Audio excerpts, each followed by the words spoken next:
যেখানে রাতের নীরবতা লুকিয়ে রাখে অজানা কিছু রহস্য, আর অন্ধকারের আড়ালে অপেক্ষা করে এমন কিছু ঘটনা যার ব্যাখ্যা আজও কেউ খুঁজে পায়নি। আজকের গল্পটিও তেমন একটি ঘটনা যা হয়তো শুধু গল্প নয়, হয়তো এই মুহূর্তেও কোথায় না কোথাও সত্যি হয়ে চলেছে। তো বেশি সময় নষ্ট করব না। শীতের শেষ দিকের এক রাত, শহরের অধিকাংশ দোকানই তখন বন্ধ হয়ে গেছে। রাস্তার আলো জ্বলছে, দূরে দু একটা গাড়ির শব্দ, চারপাশে প্রায় নীরবতা। ঈশান সেদিন তার বন্ধুর জন্মদিনের অনুষ্ঠান থেকে বাড়ি ফিরছিল। সাধারণত সে বড় রাস্তা দিয়েই যাতায়াত করত, কিন্তু সেদিন মোবাইল ম্যাপে একটি শর্টকাট রাস্তা দেখালো। ম্যাপে লেখা ছিল এই রাস্তা ব্যবহার করলে 15 মিনিট সময় বাঁচবে। ঈশান ভাবল, একবার চেষ্টা করেই দেখা যাক। রাস্তার মুখে ঢুকতেই সে বুঝল জায়গাটা একটু অদ্ভুত। রাস্তার দুই পাশে বড় বড় আধুনিক ভবন, কিন্তু একটারও জানলার আলো নেই।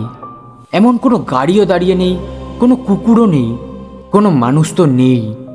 শুধু রাস্তার বাতিগুলো জ্বলছে। আরও কয়েক মিনিট হাঁটার পর সে বুঝতে পারল একটা সমস্যা হয়েছে। সে একই কফি শপের সামনে দিয়ে দ্বিতীয়বার এসে দাঁড়িয়েছে। ঠিক একই সাইনবোর্ড, ঠিক একই বন্ধ কাচের দরজা, ঠিক একই পোস্টার। ঈশান ভাবল হয়তো ভুল দিকে চলে এসছে। সে আবার হাঁটা শুরু করল। 10 মিনিট পর আবার সেই একই কফি শপ। এইবার তার শরীর ঠান্ডা হয়ে গেল। সে দ্রুত মোবাইল বের করে ম্যাপ খুলল, কিন্তু ম্যাপে তার অবস্থানই দেখাচ্ছে না। শুধু একটাই লাইন বারবার ঘুরছে, যেন সে কোথাও যাচ্ছে না, ঠিক একই জায়গায় ঘুরছে। হঠাৎ রাস্তার ওই পাশে সে একজন মানুষকে দাঁড়িয়ে থাকতে দেখল।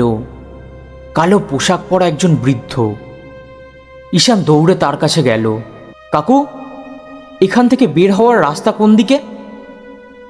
বৃদ্ধ লোকটা কোনো উত্তর দিল না, শুধু রাস্তার শেষ দিকে আঙ্গুল দেখালো। ঈশান তাকিয়ে দেখল অনেক দূরে একটি ট্রাফিক সিগন্যাল জ্বলছে। সে ধন্যবাদ বলে হাঁটতে শুরু করলো।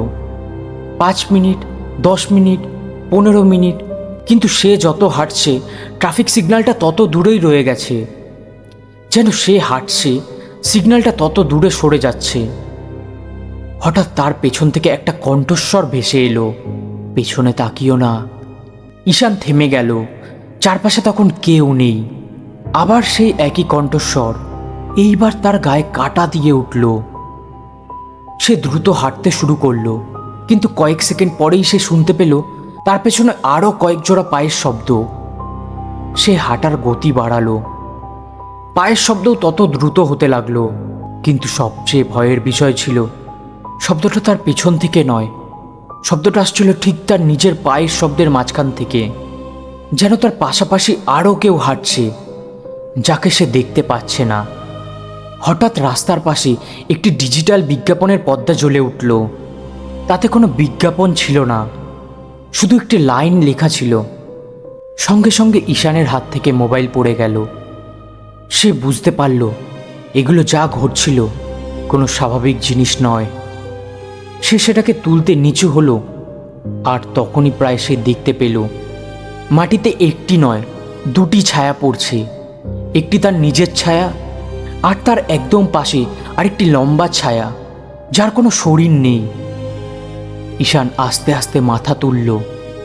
রাস্তার বাতিগুলো একটার পর একটা নিভতে শুরু করলো।